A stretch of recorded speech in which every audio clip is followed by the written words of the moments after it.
Please take your seats. Ladies and gentlemen, please take your seats.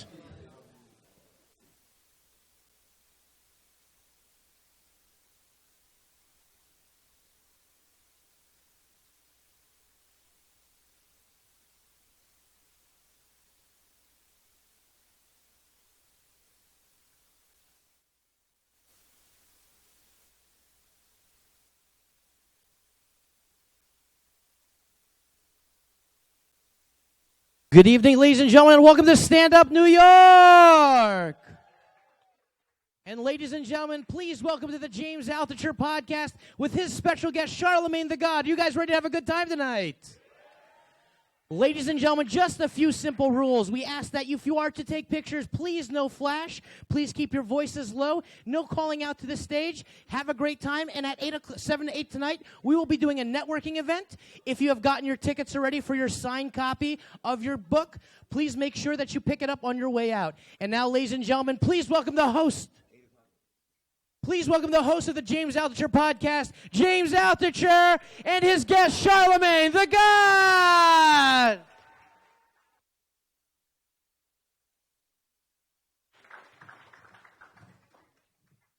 Charlamagne's feeling a little bit nervous. I think I started off a little.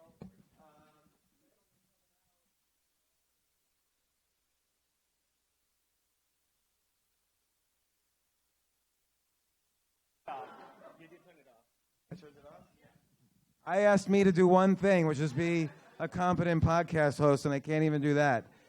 I'm nervous because we got the greatest radio guy in the world right here. So, wow.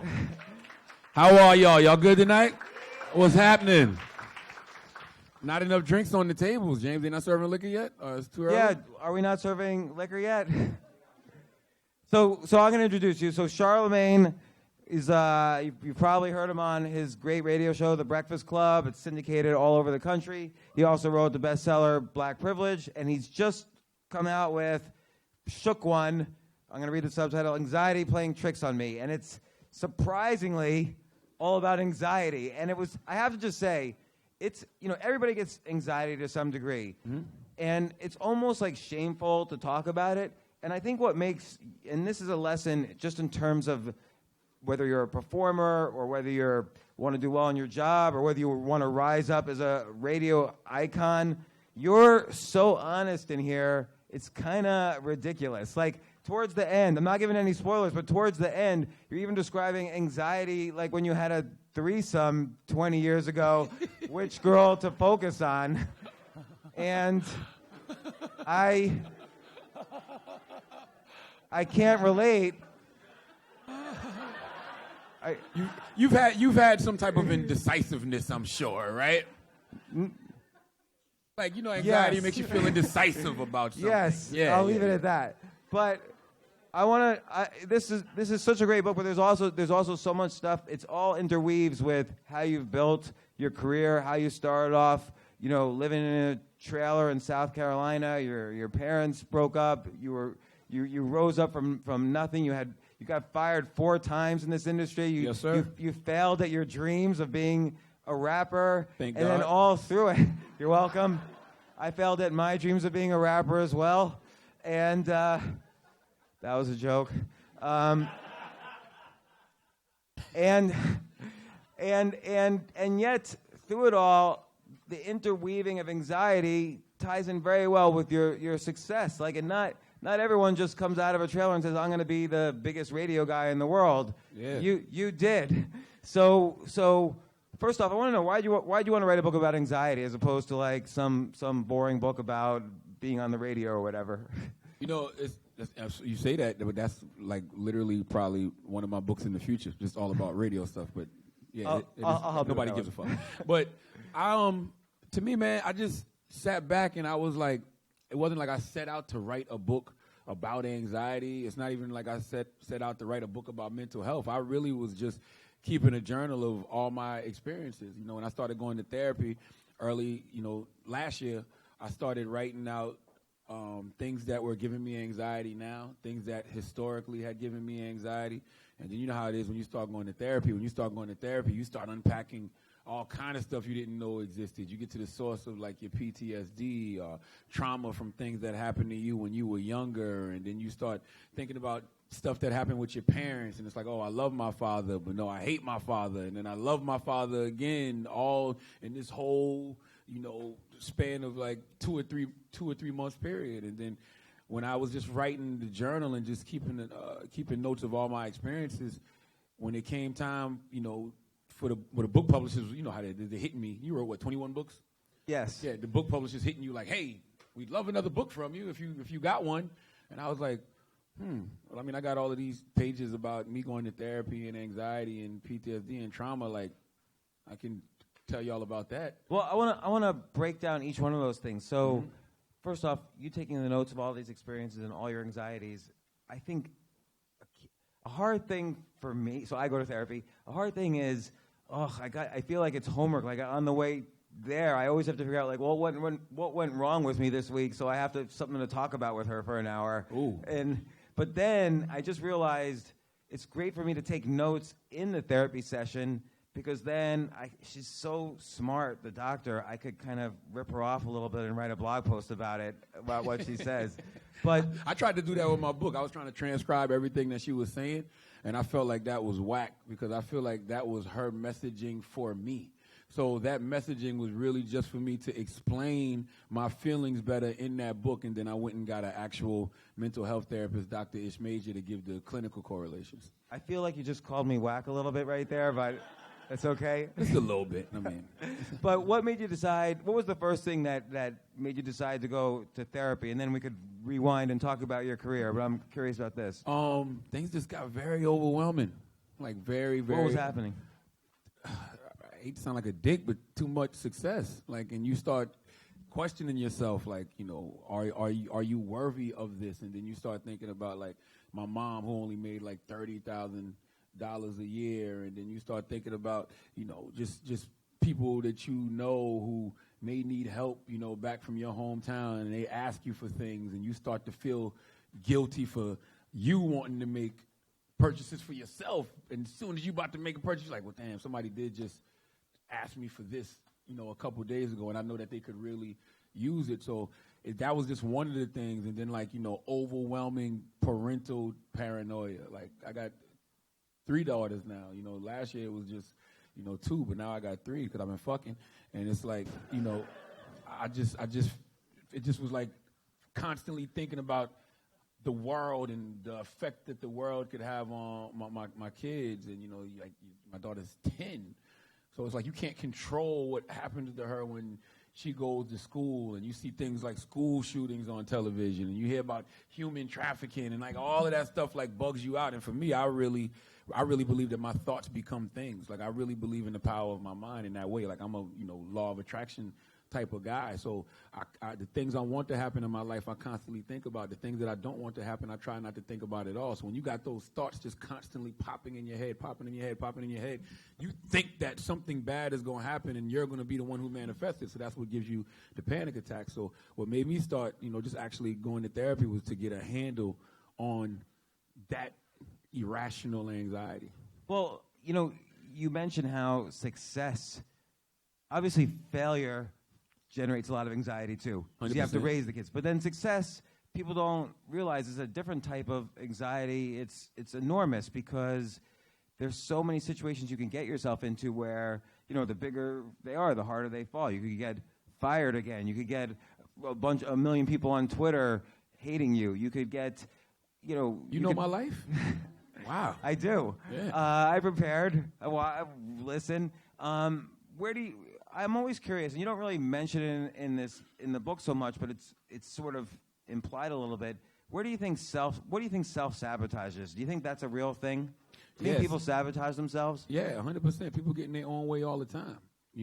That's one thing that I've never, had a problem with doing. There was a time when I was getting in my own way, but I was really, really, really young. And that's when my father, told me that if I don't change my lifestyle, I'm going to end up in jail, dead, or broke sitting under a tree in Moncks Corner, South Carolina. And when I started to, like, get arrested myself, and then seeing people around me actually going to prison for long stretches, and seeing people around me getting killed, and people that I admired and looked up to, they were really broke sitting under the tree. That's when the light bulb went off over my head, like, oh shit, like my father is right. So that was a moment where I started using that fear as fuel, because I would literally have panic attacks of one of those three options happening, right? So it's like, for me, I didn't get in my own way because I stopped myself from getting in my own way. Like, when I just needed to bump my head 1 or 2 times to realize, like, oh yeah, it's real out here. And luckily, I was one of those people who got the opportunity to learn from my mistakes, and move on from those mistakes when I was young. I think a lot of times these kids nowadays, man, they're not getting second and third chances the way that we did Or they when give we up. was younger.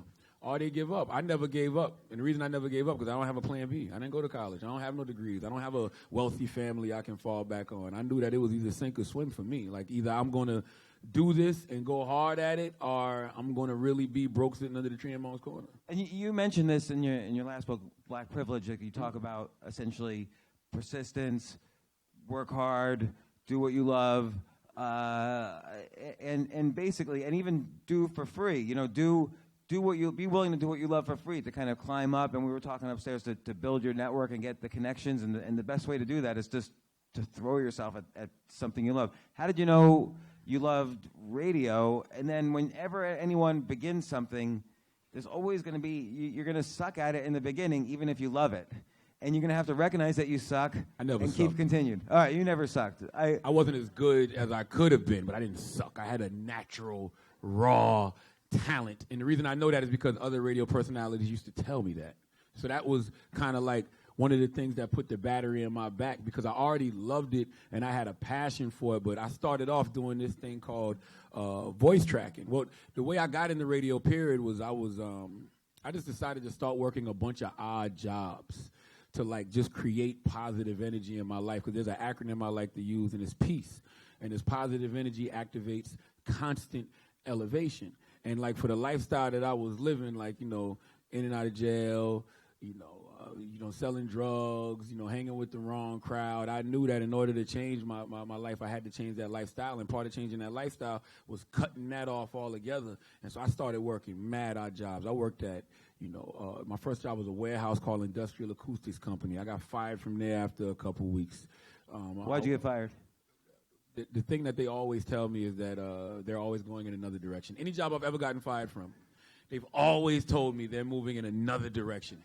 Every single job. I got fired from Taco Bell by my sister, who was the manager, fired me after 2 weeks.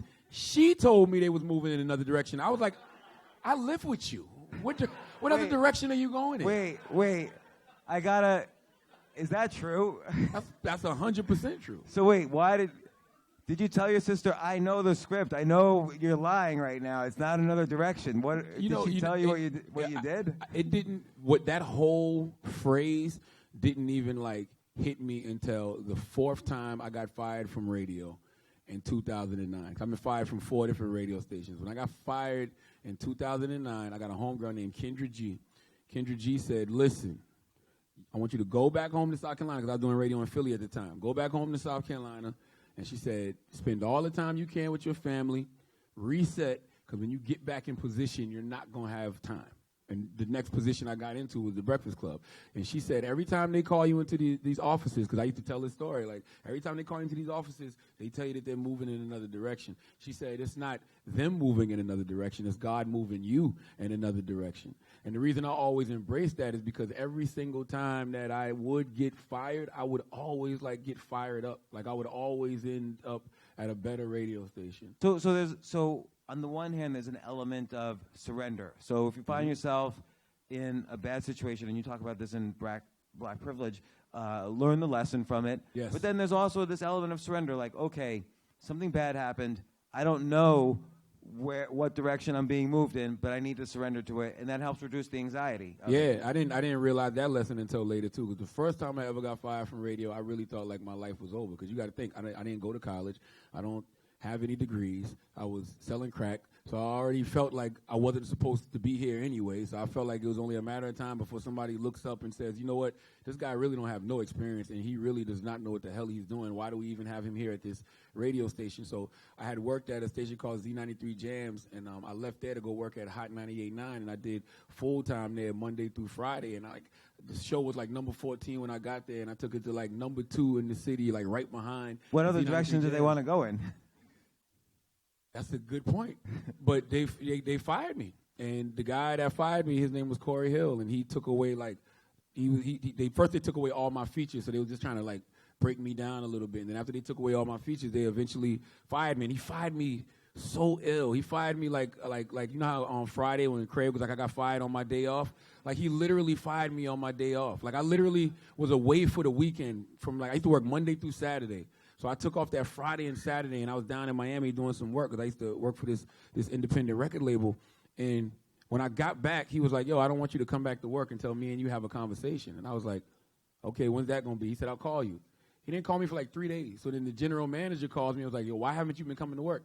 And I was like, because your program director told me not to come in until we have a conversation. And then me and the general manager had a meeting, and he basically told me how Corey Hill, the program director, thought he couldn't work with me, and I was arrogant, and yada, yada, yada. But didn't the general manager want to make money? I mean, you took the radio station up. He did, but he was only the general manager, not the owner. You know, so the owner and Corey Hill wanted me up out of there. So they ended up firing me. And when he fired me, I hated that motherfucker. Like, I wanted to, like, hurt him really bad because I felt like he was ruining my life. Like, I'm trying to change and trying to be a new man and a new person, and I got this career. I never had a career. I was making $19,000 a year, but to me, I was like, just to say, oh, I got a salary sounded like a thing, like a really big thing. And I'm like, you was ruining my life. So I really didn't understand the surrender aspect of it when I first got fired. But then when I look back on that situation, I know for a fact I caused that whole firing on myself because I was arrogant. You know, I was feeling myself because I was never, I mean, I was always cool growing, but it's the difference between being hood cool and actually being on the radio and, you know, people looking at you like some type of local celebrity. Like I remember the first time I went to this club called the Nightlife in King Street, South Carolina, and my name was on the marquee. And that shit blew my mind. And like, and mind you, King Street is like a town of 2,000 people. So it's like one stoplight town. So of course they would be excited to see me. And it's like they were treating me like a real star. And that shit, all that shit went to my head.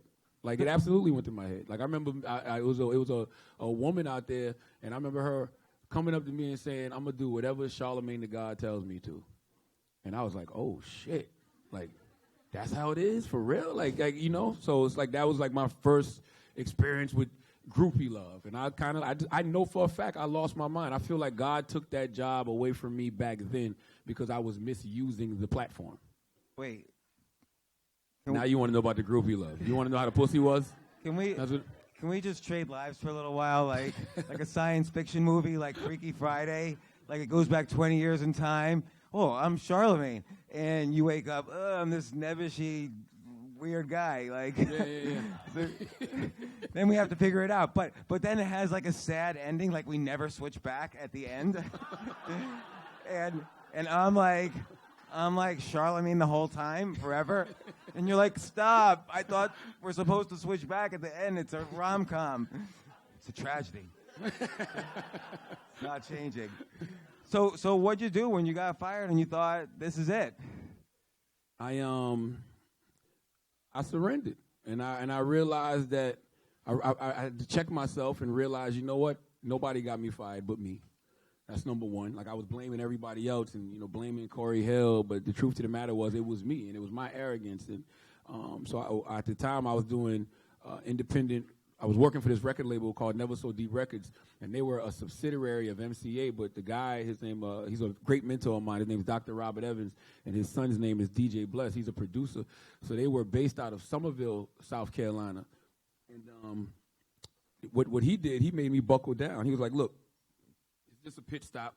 You know, we're going to do a CD, and it's going to be a compilation CD, and it's going to be structured like a radio show, and you're going to host it, and it's going to be all our artists, and we're going to send it out all over South Carolina so it'll serve as an air check. And, you know, I was like, okay, And so I did that, and I got a call from the Big DM in Columbia, South Carolina, and this dude named Mike Love, he hired me, to come do radio in Columbia, South Carolina. And that was like an eye-opener for me because I didn't know that I could do radio anywhere else. And that's what made me so mad at Corey Hill, because I already had worked at 2 stations in Charleston, South Carolina. And at the time, that's all I knew was Charleston, South Carolina. I never even been on a plane. I didn't get on a plane until like 2002. You know what I'm saying? So it's just like I didn't know anything but Charleston. So when I got another job somewhere else, I was like, oh, so this is how the game of radio works. Like, I can get jobs other places. Like, I don't have to be from the area to get another job. So that was kind of a eye-opener for me. And so what happened next? I started driving to Columbia every weekend, which I was happy for because my now wife, she started going to the University of South Carolina. And so that just gave me a reason to be there every weekend. And so I started doing radio there, and they were owned by a company called Inner City Broadcasting, and they weren't really a hip-hop station. They just turned to hip-hop for a moment because the ratings were bad, and they knew that hip-hop was the popping thing. So once the ratings shot back up and, they started getting more advertising, they decided to flip the station back to urban adult contemporary. So therefore, I didn't have a place to be anymore. But what they did was they actually bought the other hip-hop station in the market, which was their main competition, Hot 103.9, and they moved me over there. And that was dope because Hot 103.9 was, they started syndicating Wendy Williams on Hot 103.9. And when they started syndicating Wendy Williams on Hot 103.9, she used to come on before my show. So she'd be on in the afternoon, and I'd be on at night. And it's like her producers started to actually hear my content. And, like, they started to hear some of the interviews and stuff that I did. And she started, like, just shouting me out and talking about interviews that I was doing, and I was like, oh, shit. So it's like, my name started to grow, and then, like, a lot of the interviews I was doing in Columbia started to, like, go viral before viral was a thing. Back then, there was only a couple of hip-hop websites. You had, like, allhiphop.com, you had sohh.com, but they would, like, post my content. And so my name continued to grow. And then I actually got fired. How many firings we on now? 1, Hot 99. I got fired from Hot 103.9 in Columbia, and the reason I got fired from Hot 103.9 because 2 reasons. Well, 1 reason. There was this guy who used to be a manager at this club in Columbia, South Carolina, and there was always the urban legend that he was putting date, rape, drug in women's drinks and taking advantage of them, but nobody could ever prove it. But then one day, this young lady pressed charges against the guy, and the guy got arrested, and they had his mugshot on the Richland County website, and so I took the mugshot and put it up on my MySpace page and wrote like this, long woke caption about how we got to watch this business and we can't frequent these places that are doing these things to our women. And the guy sued me. He sued me for defamation of character. And the lawyer said in the statement, even though what he said about my client was true, even though he did get arrested for these things, and it was all public record. So that must have made you anxious. It wasn't my place to say. Well, it did because I never had been sued, and I didn't know what that meant. And I only had been fired once up until that point, but that felt like I was about to get fired. But they didn't fire me. They demoted me to 1 day a week and settled with the goddamn club for $2,000. Right? So Wendy Williams was following your stuff? Yes. So at the same time, Wendy's husband, me and him had built such a good rapport because when Wendy used to come down to the market, we just used to show them love. Go get them weed, take them to the clubs. You know what I mean? They'd buy us bottles. Like, it was just a good relationship, And the first time I met Wendy, I was like being real pushy. Like, I was trying to get her to listen to my head checks and, listen to these parody songs I did. And she told me, she said, get the fuck out of this studio with that mixtape bullshit. She said, take that mixtape shit to my husband. And I could have been discouraged in that moment, but instead I said, okay, well, where's your husband? And she was like, he's in that room. So I went in there and gave him the mixtapes, and we had a conversation, and we built up a rapport from there. So they used to play Wendy's show 2 to 6 in the afternoon, but the program director started complaining so much because he used to be on 2 to 6 in the afternoon. So they eventually moved her show to 10 p.m. to 2 a.m. at night, but they used to rerun the show over and over and over again, like never play the new shows. So one day I just called her husband like, yo, they keep rerunning the same show over and over. And he was like, word. So he came down, he heard it for himself, and then he went back to New York and raised hell. And when he went back to New York and raised hell, I ended up getting demoted like the next week. So all of this was running like, parallel with each other. And so when he found out I got demoted, he thought I got demoted because of the information I gave him.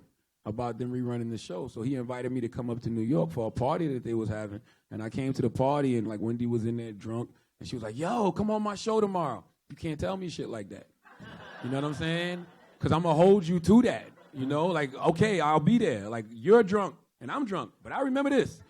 And so, like, the whole next day, I'm calling her husband, like, yo, Wendy told me to come to her show, Wendy told me to come to her show, Wendy told me to come to her show. So finally, he told me to go up there. I went up there, was there for like 25 minutes, and then that night, I didn't even know she was looking for a co-host. And they offered me the position. And they was like, look, we can't pay you, but we can give you a place to stay. So let's talk about that. Yeah. They can't pay you, but I'm sure you automatically said yes. 100%. So a lot of people don't know the power of free. They think that you should, hey, if I'm worth something, I should get paid for it. But there's a power to doing something for free. Yeah, I think that if you're worth something, then eventually you'll get paid your worth, you know? And you got to have that kind of confidence in yourself. And I knew that if I did what I was supposed to do on Wendy's show or do what I know I was capable of doing, I could write my own ticket. Was coming from market number 98 in Columbia, South Carolina. Now I'm on market number 1, sitting with a nationally syndicated radio show host, one of the greatest radio show hosts of all time, who's in the Radio Hall of Fame. Like, you can't pay for that kind of experience. That experience is invaluable, you know? So it's like, I took it with no questions asked. And they did give me a place to stay. They had me living in a condo in Fort Lee. And, you know, sometimes they would forget to pay the light bill. And that was cool. I wouldn't say anything. Didn't want to rock the boat, you know. And just sometimes you're sitting there with no lights. And then when somebody finally comes over, you're like, hey, there's no lights on in here. Yeah, it's just been off for like a week. You're just sitting there in the dark. Yeah, that's all. That's like scary. It's been off for a week. No biggie. You know, cold showers in the middle of the winter. It's fine, you know. Yeah. And then obviously, you got fired again. I got fired from Wendy. That's what we're on number 3 now. I got fired from Wendy November of 2008 because I worked for free for like a year and a half, and then they finally put me on the payroll because, you know, at first they hated me when I moved to New York. I mean, everybody fucking hated me. Callers hated me. Listeners, they was like, who is this guy on the radio with Wendy? I remember they even did a poll, like, should we send Charlamagne back home? And that shit was like 87% of the people said, hell yes. Like, it was like yes, no, hell yes. And it was like 87% of the people said, hell yes, you know. Why do you think? I think at the time it was a couple of reasons. I think it was because at the time it was 2006. New York had such a backlash to down south because that's when like the tide of hip hop was even changing a little bit. So it's like the down south artists was starting to come up and down south music was starting to come up, and New York was kind of like rebelling against the South without even knowing it. So it's just like, who is this cocky ass kid from South Carolina that's coming up here shitting on all our artists and saying how our artists are whack? And I just think it was a little bit of everything. I just think the city was like, nah, we not with that. But I had a guy, a friend. He was an older dude. His name was Ron Ferguson. He had to be like 60 years old at the time. He's kind of like you. He had glasses and like. I'm not 60. Wild dreadlocks. I know. But I'm saying at the I mean, he a might little be, bit of gray hair, but yeah, he was just like an older, like wise Zen like dude. Like, you know, looked like he may be in a garage building a time machine or something. You know what I mean? And he was like, he just told me one day, he was like, you know, eventually you're going to win up there, right? And I was like, what? He was like, you're going to win. You're going to win. And I was like, why? And he was like, because you're honest. He was just like, just keep being honest. The world like, loves honest people. When I listen to your interviews on The Breakfast Club, what always comes out is how authentic you are. You're calling everyone on their shit, whether it's Kanye West or whoever it is. You're always authentic with them, and it seems in a fearless way. Like, you don't get worried about the backlash. You don't worry if they hate you. You're not rude to them. Mm-hmm. You're trying to be as honest as possible and have a soft landing with them, but you're honest about it. And I think that's the key to a lot of what you do on the radio and why people tune into it, is they know they're going to get the authentic voice of you. Yeah, and that's what he told me. And he was just like, yo, just talk about what you're going through. And So, I'm like, what you mean? He was like, talk about the 87% of people that want you to go home. Like, talk about how rough it is making this transition to New York. Talk about the culture shock of coming from South Carolina to New York. Talk about living for free. Talk about it. And that's what I started to do. And also, maybe he's also saying when someone is 87%, hell yes, get rid of this guy, that's an energy too. Oh, 100%. That's almost as good as 87% saying, yeah, keep this guy. Yeah. Because you can use that energy to propel conversation. Yeah, if you really, it's weird the way we're wired. If we really, really hate something, we tune into it all the time, and it's almost like we're checking to make sure we really hate it. Yeah. You know what I'm saying? It's like when you go to your favorite restaurant, you go there because they got great food. It's like when you really don't like something, you just need a little peek at it just to be like, oh, I can't stand that motherfucker. I don't know why. It's like, why do you think the Kardashians are who they are? You know what I'm saying? I don't know why we tune into what we hate. It's the weirdest thing in the world. It's like we want to complain. So I want to now talk about the book Shook One a little bit. You started going to therapy, but a lot. You mentioned a lot, kind of the cultural differences between blacks, whites, whatever. Black people don't want to go to therapy, and they don't acknowledge that they might be feeling anxious. And you say statistically there's a difference in the level of anxieties between black people and other races and stuff. So what's up? When people hear you go to therapy, what do you see as their reactions? Do you think this will kind of encourage people to say, hey, this is a viable option for you? It's not a weakness? Yeah, I don't even know if it's the fact that black people don't want to go to therapy. It's just something that's not a resource that's available to us when we're growing up. At least it wasn't for me. The only time I used to even hear about therapy was on Frasier. And then when I started watching, like, Girlfriends, and I think it was Jill Marie Jones' character, Tony, used to go to therapy, but back then, therapy was like when you're driving and you get rear-ended, and then you start faking injuries, and you got to go to therapy, a couple of times out of the month just to, make sure that settlement is right and where it needs to be. I just think that it's just a resource that people aren't aware of, and like now, when they hear me talk about going, I would hope that it encourages people to go. Like, I just found out that my mom used to go 20 years ago. Like, when my mom and my father were getting a divorce, she was going in. I didn't know that. But if I would have known that 20 years ago, then I would have known that there's this resource available that just helps me organize all the bullshit I got going on in my brain. But again, like, so many people avoid it or deny that they could have problems in their brain. Like, and not that anxiety is a problem in the brain, but anxiety disorder is a real illness, and which I never knew until this year, by the way.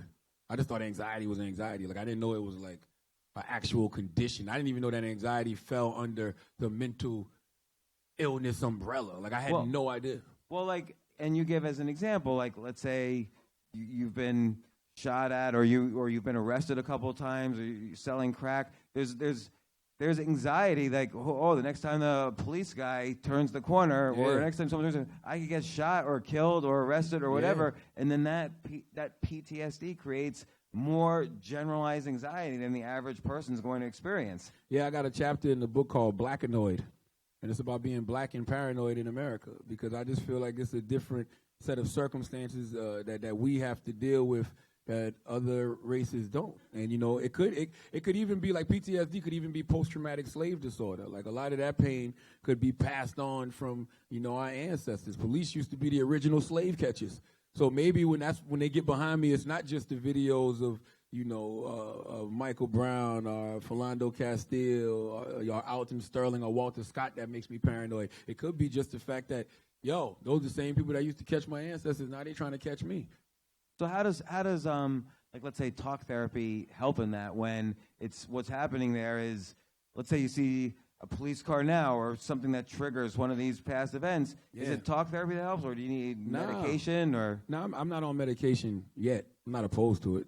But for the most part, therapy's been helping me out a lot. I think it helps me because that's one of the reasons I chose a white therapist. When I first started, that's racist, man. No, I can tell you why. Kidding. When I first started, I wanted an Asian woman therapist, and that's a fetish. No. But I wanted an Asian woman therapist because I wanted somebody that was going to be, like, totally neutral. Like, I wanted somebody that didn't understand my world professionally or personally, didn't have some of the same biases that I may have, some of the same preconceived notions about the world that I may have. Like, I didn't want to go in there and be talking to somebody who I'd be like, yo, man, white people are the devil. And they'd be like, yes, they are. Like, no, I wanted to, like, talk to somebody that's coming from a neutral place. But if you think trying to find a black therapist is hard, try to find an Asian woman therapist. Okay, so I ended up talking to this white woman, and she's been really good for me because she doesn't know anything about my world. And I think that she's learning from me just as much as I'm learning from her. And, you know, sometimes I'll unload on her, and one time in particular, she just went, woo!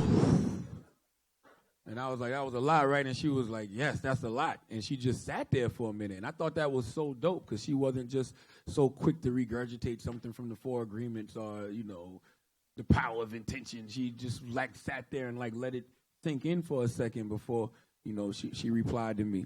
And so that's why I thought it was really good to have somebody who was neutral because it made me realize I'm not crazy. And it made me realize that the things that are bothering me would bother anybody if they were in that circumstance. Because I think a lot of times, man, people just, you know, being a black man in America or just being a black person in America, you wonder if people give a shit. You know, like when you see what's happening to black and brown people in this country, or you see what's happening to them at the hands of the police, or you see, like, injustices like Colin Kaepernick takes the knee because he's really taking the knee for, you know, people that are experiencing police brutality, but then they flip it to, oh, he's being unpatriotic. And I'm like, so you're just going to ignore the fact that he's telling y'all over and over he's taking a knee because of police brutality? Like, so it makes you wonder, do motherfuckers even care at all? So when you talk to somebody, you know, that's not from your world, and they hear it and they get it and they totally agree and understand, it just makes you feel better. And do you think, like, how long now have you seen your therapist? A year and some change. So do you think it's A, do you think it's helping? And B, here's the one question I always have about therapy. Mm-hmm. When I get a cold, I go to the doctor might give me medicine, and then I never go to the doctor again. When you go to therapy, it's like you check it. It's like the hotel that you check in, but you can never get out because it like feels like therapy never is supposed to end. They're like, well, we'll talk about that next week. We're finished now. We'll talk about that one next week. It's always to be continued. Yeah. Yeah.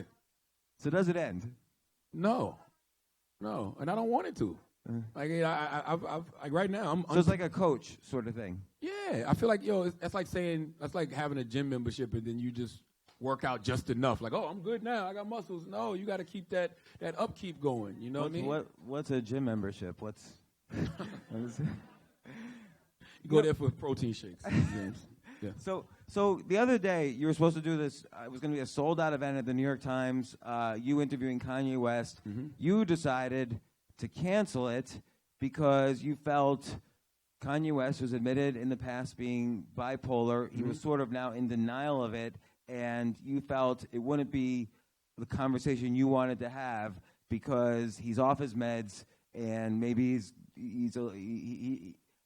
I don't know. Why did you really not want to talk to him at that event? That was the reason. I just thought it was going to be such a big distraction. And, you know, I'm really trying to elevate this conversation about mental health in our communities. And, like, I felt like, especially after what we saw in the White House and, you know, him saying, I'm not bipolar, I got misdiagnosed, it was sleep deprivation, and I'm off my medication. And, you know, I just felt like it would have just been, when I saw him say that, my immediate thought was, that brother needs to go get another opinion. You know what I'm saying? Like he needs to really figure that out for himself because we all know the first sign of any real problem is denial. And I think that one of the reasons that he may have backtracked is because of the reaction that he got from the general public when he admitted that he was bipolar. Like everybody, he was thinking that he might have been thinking in his mind, damn, as soon as I said I was bipolar and I started embracing it, everybody started treating me like I'm crazy. No, we treating you like you're crazy because you're running around here with the MAGA hat on and, you know, hugging on Donald Trump saying you love this man. Like that's the reason people are really treating you crazy. But I feel like even with that, we got to have a little bit more empathy. Like, you know, like. But let's say your conversation with him at the New York Times was this, that you basically said to him, look, you've admitted you had bipolar.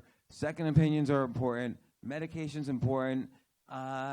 Therapy's important. What would that conversation have gone like, do you think? I don't think that's an interview-worthy conversation. Like, that's a conversation you should really be having with a therapist. You know what I'm saying? Like, I shouldn't be on stage challenging him on whether or not something is wrong with him. Like, no, listen, you're fucked up. You are fucked up. You need to go get some help. Like, nah, that's not the right way to do that. Then he, I'm sure he becomes defensive at that point. you know? And then now all of a sudden the headline is Kanye West goes into long rant at New York Times, you know, Times Talk with Charlamagne, and then it's nothing about mental health. And I just feel like I'm not going to continue to add on to the circus like that. It would have just been a circus. I think so anyway. Do you think he's kind of backtracked a little bit and maybe realized his condition? Because now he's sort of said that, I've been fooled, or I've been, you know, he's kind of changed gears a little bit in the past few days. Yeah, I spoke to him a couple of days ago.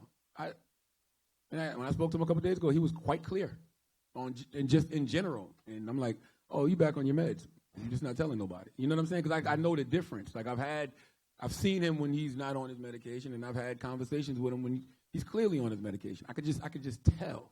So I just feel like, you know, whatever help he needs, I hope he gets. And I think that we don't do anybody any, you know, service when we're constantly exploiting something when we know something is wrong with a person. Like it becomes exploitation. Because the man is telling you he used to be bipolar. Not used to be. He's telling you he was bipolar. Then he's saying, no, it was sleep deprivation, and he's not off his medication. All conversation should stop right then and there. It should be about nothing other than, make sure this man gets the help that he needs. Period. Like we shouldn't even be listening to any words that are coming out of his mouth. Like why? Like clearly, like the man is a little bit unstable at times. So for you now, given that, I mean, all the time you're in like, you know, people on Twitter get upset. You say one thing, there's a whole fight that happens, you know, black versus white. This country's so polarized, and it must get you must get anxious with all that. How do you now, on a daily basis, deal with anxiety, other than therapy? Like, what are what's the basic tool set for you to get up and go to work in the morning and be at high performance? Well, let's be clear. I love the racist back and forth. And the reason I love the racists back and forth is because I'm only calling racists on their bullshit. You know what I'm saying? Like, I'm only calling out racist bigots. Like, we all know all white people aren't bad, just like white people should know all black people aren't thugs or whatever they want to stereotype us as. But we live in a generation where, like, it's like the Klan took their hoods off. Like, racists are, like, proud about it. You know, sexists are proud about it. Homophobes are proud about it. The Islamophobes are proud about it. So you can call them on this shit, and I'm not upset with them when they, you know, get upset with me and send me death threats and stuff like that. But, you know, just to set the positive energy for my day, I wake up in the morning, I pray. You know, I read out of my daily affirmation books. I got 2 of them. One of them is Your Best Life by Joel Osteen. The other is The Daily Stoic by Ryan Holiday. And then, you know, when I get in my car, I listen to either 90s R&B, or I listen to Oprah's Super Soul Conversations, or I listen to nothing. You know, I ride in silence, you know, and I don't really touch my phone for at least an hour until after I wake up. And then, you know, that's when I tweet out, like, thank you, God, for another day of life. And then somebody will tweet me back, God damn, I can't wait till I don't see this tweet anymore, you know? And by that time, I'm prepared for it. And you talk about it in this book, a detox from social media is a pretty good thing. And I've actually been trying it myself. And when I started doing the research on it, people touch their cell phones 2,600 times a day. And they're on their phone an average of 4 hours. In America, they're on their phone an average of 4 hours and 40 minutes a day. It's unbelievable. It's unbelievable. So I've started, not always, but I've tried not taking my cell phone out of the house, because I have it actually with me right now, but most of the time I try not to take it out of the house, because then I know there's no other way. I can't deal with social media if it's not with me outside the house. But what's the effect of social media on you? You need social media for your job to some extent. I guess. I mean, yeah. I just feel like we're in verbally abusive relationships with our smartphones. You know, it's like you would not walk into your house and allow somebody to curse at you and tell you that you ain't shit and they want you to die. Fuck you. Like, you would divorce that person or stop seeing that person. You wouldn't work at a job. How did you describe my last 2 marriages? You wouldn't work at a job where your boss is doing the same thing, yelling at you, screaming at you, telling you that you ain't shit. But we literally choose to be in verbally abusive relationships with our smartphones. We go on Twitter, we go on Instagram, we go on Facebook just to get shit talked about us. Like, it's the weirdest thing in the world. Like, it's a beautiful Saturday night, 6 o'clock, you go to your Twitter, next thing you know, you're in a fucking Twitter feud with some stupid motherfucker with a Homer Simpson Abby, and you don't even know why. So it's just like, yo, sometimes you just got to put the phone away, close the door, you know, and just breathe and take in some other energy. So, and then also social media gives you such crazy anxiety because it's like painting this unattainable picture of perfection. You know, it's like you go on Facebook, you go on Instagram, you go on, you know, Twitter, and everybody's just living the good life. You don't see none of the mistakes nobody's making. It's everybody's highlight reel. You don't see none of the shots they're missing. You don't see none of the L's they receive for years, just years. Like, you see people and you're like, how the fuck are they living like this? They never post that work. You know what I'm saying? They never post how they make money, but they're just always living the high life. And then I think that unattainable picture of perfection that's being painted on social media is being pulled into the real world. And nobody wants to, like, talk about mistakes that they're making. Nobody wants to talk about the times they feel down. Like, nobody wants to talk about the times they're depressed. Nobody wants to talk about the bad shit no more. And it's like everybody's walking around faking perfections. So imagine being a young kid and then you make a mistake. And you see everybody faking like they're perfect on social media. See everybody faking like they in real life. And you don't even want to tell nobody about your mistake because you feel like they're going to look at you like you're inferior. You might want to kill yourself, man. Yeah, do you personally feel that? Like, if you, like let's say whether it was yesterday or 2 years ago or 5 years ago, did you, or when you were fired, would you go on like social media or whatever, you see all these strangers? Did you get that low at any point where you felt like, oh my God, I was just fired, all these people are huge successes, I want to kill myself? Nah, I never wanted to kill myself over social media. I mean, it's been things that have bothered me. You know, like I said, if I tweet out, thank you, God, for blessing me with another day of life, and then somebody hits me with the damn, I can't wait until I don't have to see this tweet no more. Like, that's like, what the fuck? Like, it's 6 a.m, bro. Like, right. You know what I'm saying? Right, it affects you no matter. Sometimes people are lucky and they hit the buttons. Like, most people try to hit you and they'll miss. Yeah. But some people don't know where you're most fragile inside, and they'll hit you. That adds to my anxiety, because I always be telling my wife, like, yo, the scariest thing in the world is knowing that it's somebody out there right now plotting to destroy you in some way, shape, or form. You know what I'm saying? Like, they really they're not just actively wishing that you fail. They're cooking up something, because they know that a lot of times nowadays in the era that we live in, social media, nobody cares about the truth and the lies we're entertaining. You can just throw shit out there. I've had a white wife my whole career, and she's not. She's black. But that's what I'm saying. On social media, they say she's white. Like, and I'm like, huh? Or like, it's this picture that they've been sending me of it's not me, but they send it to me. I almost said myself. That's how much they send it to me. It's a picture of a man butt naked on all fours, and he's just got a bald head and a fat ass, and he's looking at the camera, and I'm looking. They've sent this shit to me so much, and they'd be like, explain yourself.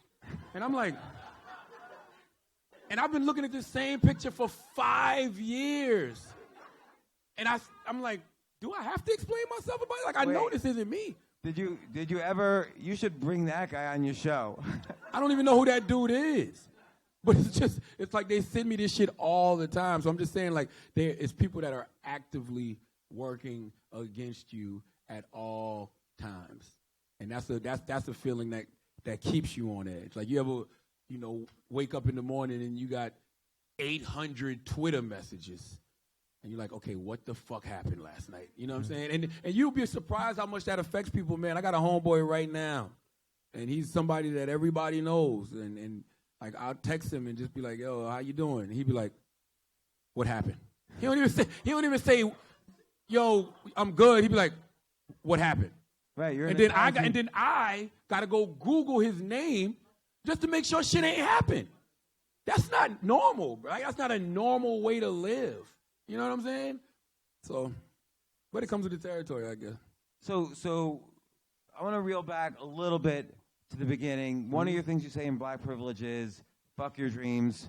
And it's because, in part, you initially wanted to be a rapper. Yes. You ended up in radio, which, by the way, could be, you could say, you stuck with the umbrella of the same dream, which was being a voice in the culture and being a communicator, an entertainer, a performer. So they're not the same, but it's in the same category. Mm-hmm. But how does one kind of navigate passion with failure?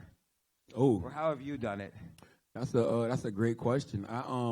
I mean, finally, I asked a great question. Thank you. Like most brothers in the hood, man. Like, the people we see who are successful that look like us, they're usually in entertainment or athletics. So that's why I wanted to be a rapper. And, you know, my mentor, Dr. Robert Evans, like, he told me, like, yo, you suck as a rapper. Like, rap is not your thing.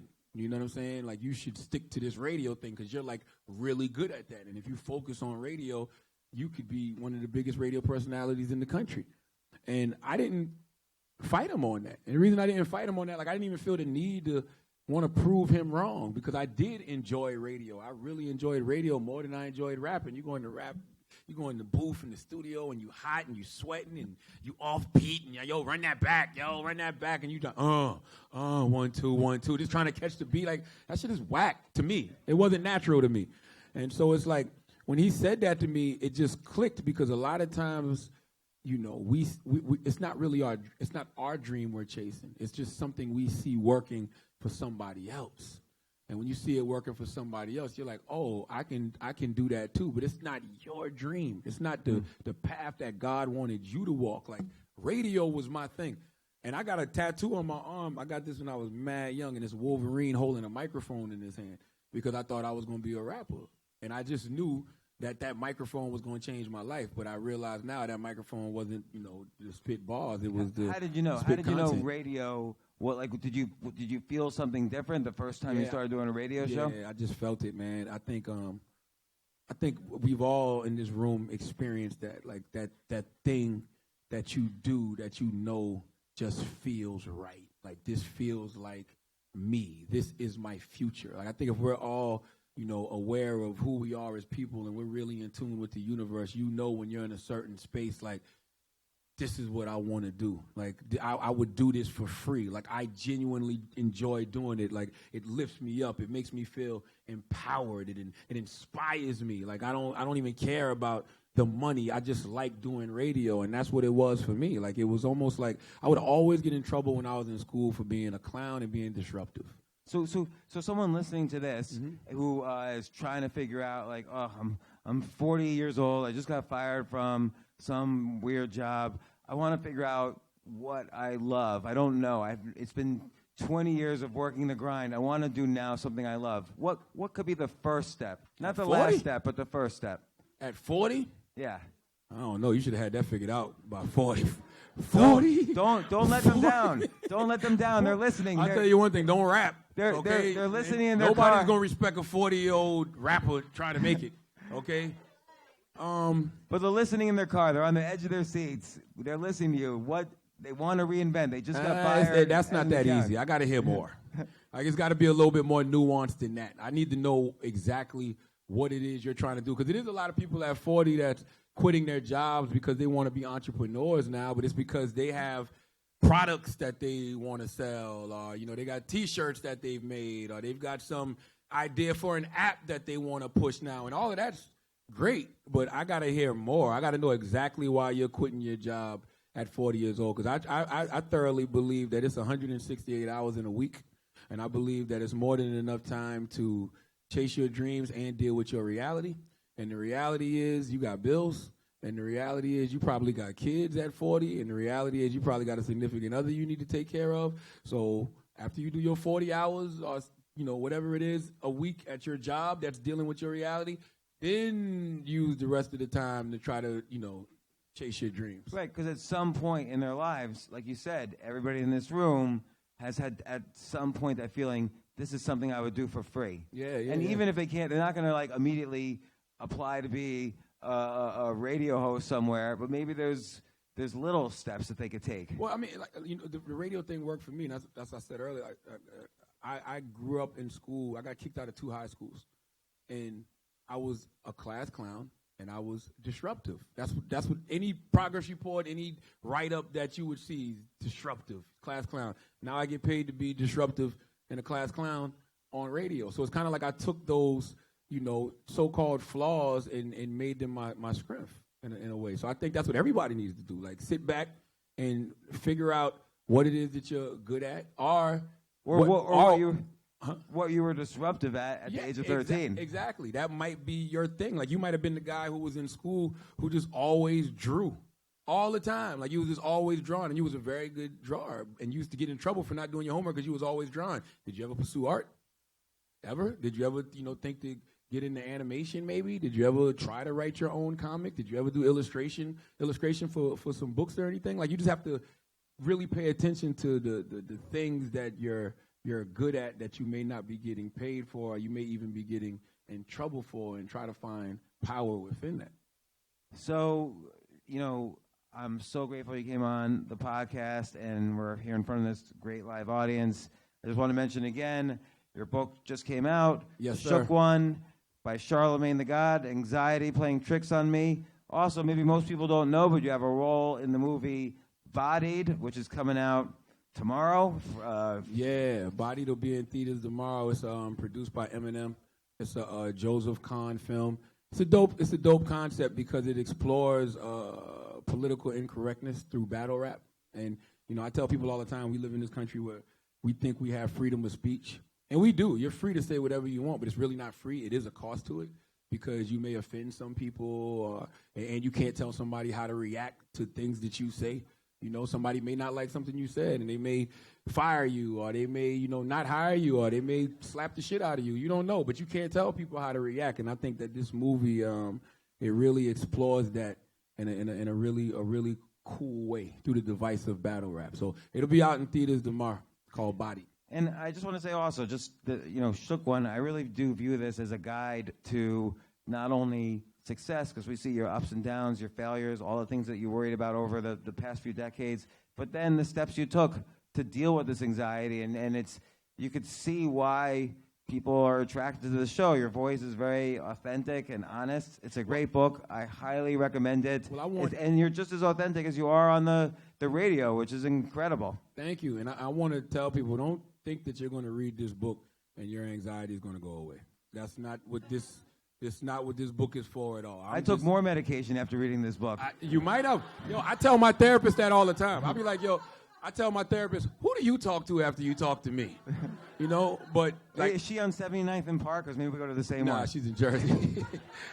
But I'm just sharing my experiences with anxiety, my experiences with PTSD, my experiences with, things that happened to me when I was younger. And it's interesting because I turned 40 this year, and I feel like I thought I had everything all figured out. But it's like when you transition into like this new decade, it's like a switch goes off, and you realize, like, my God, I haven't unpacked anything from the last 39 years of my life. So it's like I can't go into the future with all that baggage. It's like my plane's only going to reach a certain altitude. Like, I got to get rid of some of this baggage. And that's what I feel like I did in that book. And that's why I have a actual mental health professional in the book named Dr. Ish Major, just to do clinical correlations to all my experiences, because I'm not an expert at nothing, okay? I just got some experiences, and I'm sharing them. And I really, it's been very interesting to watch the reaction to the book this past couple of weeks, because I didn't realize, like, anxiety was such a tough thing for people to talk about. Like, I got people whispering to me on the sets of TV shows, like, thank you, because I suffer from anxiety, and I'm on everything right now just to keep it together. And I'm like, all right, cool. Like, we all in this together. So I just hope that book just makes people want to live their truth when it comes to just anxiety, having fears. It's okay. Well, and it's a great book, and I want to just add to one thing you just said. You said you don't know anything. I certainly don't believe that. You've risen up in your career. You're an enormous success. Millions of people listen to you. But there's something to be said to saying I don't know anything, because I'm gonna misquote Einstein, just like you misquoted Einstein in the book. But you admitted it. Mm-hmm. But Einstein would put down on his, whenever he had to fill out something, what do you do for a living? He would put, I'm a student. And It's a powerful thing to always view life that way, and it also helps reduce, at least for me, some anxiety. But I do think you know a lot, and this book is great. And thank you so much, Charlamagne the God, for coming on the podcast. Thank you for having me. Thank you, James. Appreciate you, man. Thank you. I will add that everybody who's here now can hang out at the bar, eat, drink, network. I thought you was about to say everybody in here get a free book, like on some Dr. Phil shit. You're also getting free books. So hey. And one more thing is that you can all stay for the 8 p.m. comedy show. So I hope you do, because I'm emceeing it. And once again, thank you, Charlamagne the Guide, and get your free book. Thank you all for coming out tonight. Thank you. Ladies and gentlemen, please stay in your seats. Ladies and gentlemen, please stay in your seats as our guests do depart. Thank you very much to Charlamagne the God and James Altucher. Ladies and gentlemen, just a few moments, we'll invite you into our bar area to collect your free book as well as snack on some sandwiches. Our bar is open as well.